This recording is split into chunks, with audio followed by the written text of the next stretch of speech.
Hello guys, welcome to my YouTube channel. അപ്പോൾ നിങ്ങൾ ആദ്യമായിട്ട് കാണുന്നവരാണെങ്കിൽ ഒന്ന് സബ്സ്ക്രൈബ് ചെയ്തേക്കണേ. അപ്പോൾ നമ്മൾ ഫിഷ് കട്ടിയാണ് ഉണ്ടാക്കാൻ പോകുന്നത്. അപ്പോൾ 2-3 ഗ്ലാസ് ഉണ്ട് വീട്ടിൽ, അനുസരിച്ച് എത്ര ഗ്ലാസ് അരി വേണ്ടതെന്ന് വെച്ചാൽ അതെടുക്കാം. അപ്പോൾ നമ്മളൊന്ന് 3 ഗ്ലാസ് അരിയായിട്ട് എടുത്തിട്ടുള്ളത്. പിന്നെ അതിലേക്ക് വേണ്ടിയിട്ട് ഒരു നാളികേരത്തിൻ്റെ പാല് ആദ്യം പിഴിഞ്ഞ് മാറ്റി വയ്ക്കാം.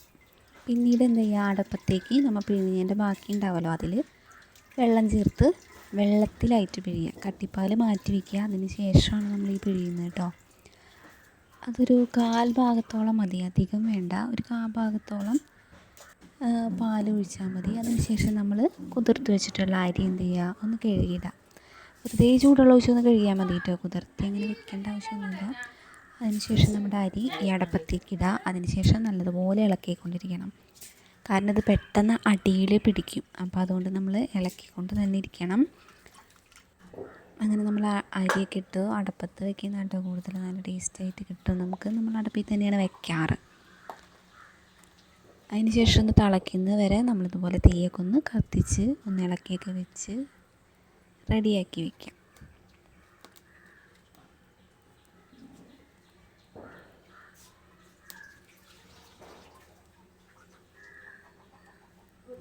അങ്ങനെ അത്യാവശ്യം നല്ല രീതിയിൽ തന്നെ തീയൊക്കെ കത്തിച്ച് പെട്ടെന്ന് നമുക്ക് ഉണ്ടാക്കാൻ പറ്റുന്നുണ്ട്. ഒരു അരമണിക്കൂർ കൊണ്ടൊക്കെ നമുക്ക് അത്യാവശ്യം വേഗത്തിൽ തന്നെ ഉണ്ടാക്കാൻ പറ്റുന്നൊരു ഇതാണ് നമ്മുടെ ഫിഷ് കട്ട. അങ്ങനെ നല്ലപോലെ ഇളക്കി ഒരു കട്ടിപ്പരുവായിട്ടുണ്ട് കേട്ടോ.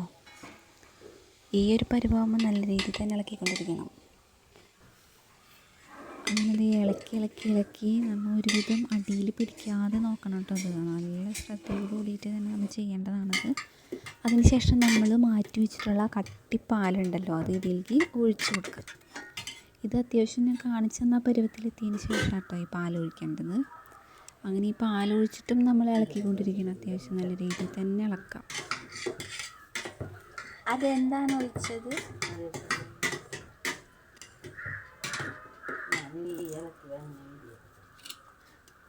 നമ്മൾ ആ കട്ടിപ്പാൽ ഒഴിച്ചതിന് ശേഷം നമ്മൾ പിന്നെ ഇതിൽ വെള്ളമൊന്നും ചേർക്കില്ല. അപ്പോൾ അതിന് ശേഷം നല്ലപോലെ ഇളക്കുക. അതിന് ശേഷം ഒരു 2 ഉള്ളിയും കുറച്ച് ജീരകം കൂടെ ഒരു കുഞ്ഞ് ഉരലൊക്കെ വെച്ച് ഒന്ന് ചതയ്ക്കുക. അതിന് ശേഷം ഇതിലേക്ക് ഇട്ട് കൊടുക്കണം.